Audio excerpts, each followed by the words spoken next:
بسم اللہ الرحمن الرحیم۔ رمضان سے متعلق ہمارا پروگرام جو ہے وہ چل رہا ہے۔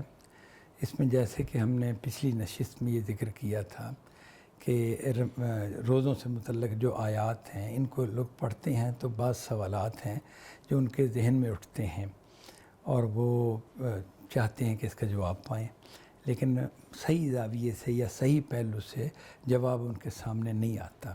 بعض کا تو آ بھی جاتا ہے، لیکن اکثر ہم نے دیکھا ہے کہ لوگوں کا ذہن جو ہے وہ تشنا رہتا ہے، سوال ان کا جواب نہیں پا سکتا یا جواب نہیں پایا ہوتا۔ تو اس حوالے سے پھر ہم ایک ترتیب سے میں نے سوال بیان بھی کچھ کر دیے تھے، تو اب ہم ان کو ایک ایک سوال کو لیتے ہیں اور اس میں دیکھتے ہیں کہ وہ کیا چیز ہے کیا نہیں۔ پہلا سوال جو ہمارے سامنے آتا ہے وہ یہ ہے کہ روزے کا عمل کیا عمل ہے، اس سے کیا مراد ہے، یعنی کہ یہ کس طرح کے عمل کو روزہ کہیں گے۔ یہاں میں ضمناً ایک ذکر کر دوں کہ روزے کا تصور آگے جیسے ایک اور سوال میں زیر بحث بھی آئے گا کہ روزے کا تصور صرف مسلمانوں ہی کے ہاں نہیں اور امتوں کے ہاں بھی ہے، اور قرآن نے اس کا ذکر بھی کیا ہے۔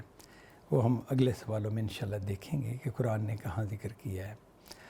تو یہ روزے کا تصور ہے، اور لیکن وہ تصور عملاً اگر دیکھا جائے تو بڑا مختلف ہے۔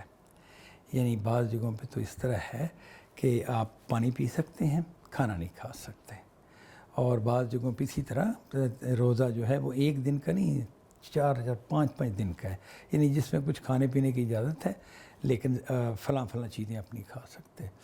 تو یہ مختلف تہذیبوں میں، تمدن میں روزوں کی یہ شکلیں اب موجود ہیں۔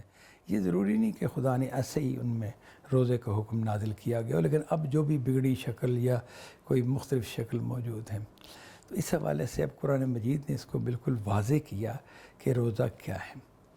روزہ جو ہے یہ طلوع فجر سے لے کر غروب آفتاب تک کا جو وقت ہے، اس میں انسان کو کھانے پینے سے روکا گیا ہے کہ تم نے کچھ نہیں کھانا، کچھ نہیں پینا، اور جنسی تعلقات سے بھی روک دیا گیا ہے۔ یعنی کہ یہ 3 چیزیں ہوئیں، کھانے سے روکا گیا، پینے سے روکا گیا اور جنسی تعلق سے روکا گیا۔ میاں بیوی کے درمیان یہ تعلق بالکل جائز ہوتا ہے، لیکن روزے میں جس طرح کھانا جائز ہے اور کھانے سے روک دیا گیا، پینا جائز ہے اور پینے سے روک دیا گیا، اسی طرح بیوی کے ساتھ تعلق جائز ہے لیکن اس سے روک دیا گیا۔ اور یہ روک جو تھی یہ طلوع فجر سے لے کے غروب آفتاب تک کے وقت کے لیے ہے، اس کے بعد یہ روک نہیں ہے۔ کھانا پینا بھی بالکل جس طرح نارمل حالات میں جائز ہے، اور اسی طرح یعنی کہ راتوں میں بھی غروب آفتاب کے بعد طلوع فجر تک جائز ہے۔ طلوع فجر کو میں تھوڑا سا واضح کر دوں، طلوع فجر سے مراد وہ وقت ہے کہ جسے ہم عموماً کہتے ہیں کہ سحری کا وقت ختم ہو گیا۔ یہ ہم عام زبان میں کہتے ہیں، روزے رکھتے ہیں تو کہتے ہیں کہ سحری کا وقت ختم ہو گیا، جس وقت اذانیں ہونے لگ پڑتی ہیں، یعنی فجر کی اذان شروع ہو جاتی ہے، تو وہ طلوع فجر کا وقت ہوتا ہے۔ ایک تو طلوع آفتاب ہے نا، سورج کا نکلنا، تو اس سے تقریباً 1.25 گھنٹہ 1.5 گھنٹہ پہلے فجر طلوع ہوتی ہے۔ فجر کا مطلب اب دن طلوع ہونا شروع ہو گیا، لیکن ابھی سورج طلوع نہیں ہوا، لیکن دن کی روشنی نمودار ہونا شروع ہو گئی، یہ طلوع فجر کہلاتا ہے۔ تو طلوع فجر پہ آپ کھانے پینے سے رک جائیں گے، اور پھر یہ رکنا جو ہے یہ مغرب تک، غروب آفتاب تک رہے گا۔ یہ تو ہے روزے کی عملی صورت، یعنی یہ عمل جو ہے نا اس کو روزہ کہتے ہیں۔ اس کے پھر کچھ آداب بھی ہیں، یعنی صرف اتنا ہی نہیں، اس کے ساتھ کچھ آداب ہیں۔ یہ کیوں ایسا کہا جاتا ہے، یعنی یہ آپ کیوں رکیں گے، یہ عمل آپ کیوں اختیار کریں گے؟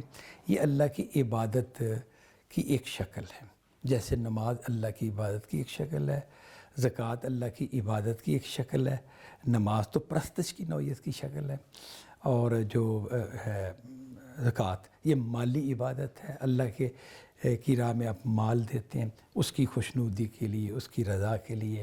اسی طرح روزہ بھی ایک عبادت ہے جو خدا کی اطاعت کی شکل ہے، خدا کی اطاعت اختیار کرنے کی شکل ہے۔ تو اس میں آپ خدا کی رضا اور اس کی خوشنودی کے لیے کھانے پینے سے اور جنسی تعلق سے رک جاتے ہیں۔ تو یہ عمل اپنی صورت میں یہ ہے۔ وآخر دعوانا ان الحمد للہ رب العالمین۔